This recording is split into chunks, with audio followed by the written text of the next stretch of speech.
On the quiet Sunday morning of December 7, 1941, the world was forever changed. The attack on Pearl Harbor, the U.S. naval base in Hawaii, would thrust America into the bloodiest conflict in history, World War II.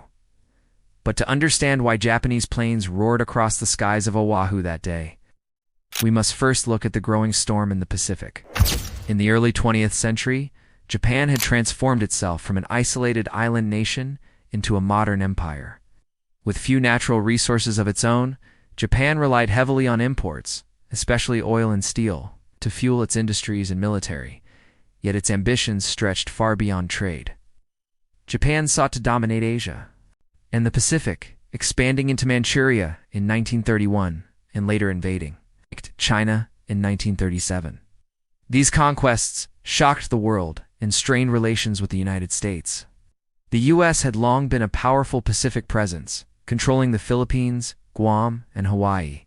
As Japan's aggression grew, America and its allies imposed tough economic sanctions, cutting off vital resources.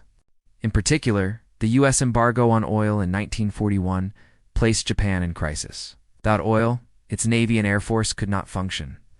Japanese leaders faced a choice: retreat from their imperial ambitions, or strike boldly before their enemies grew stronger. Behind closed doors in Tokyo, war planners crafted a daring strategy. They believed that if they could cripple the U.S. Pacific Fleet at Pearl Harbor, America would be too weak to fight back quickly. This would give Japan time to seize Southeast Asia's rich oil fields and secure its empire.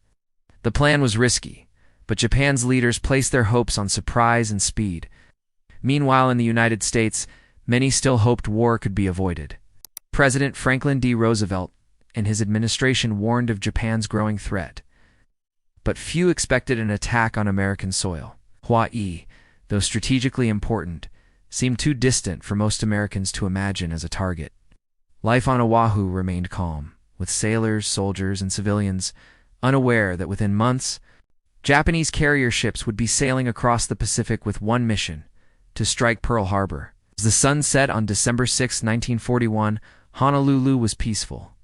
Couples strolled along the beach, children played in the streets, and servicemen relaxed after drills. None could know that within hours, history would be written in fire and blood. On Historical Story YT, we begin the journey into one of the most shocking military strikes of all time. Stay tuned for Part 2, the attack on Pearl Harbor. Fire from the sky.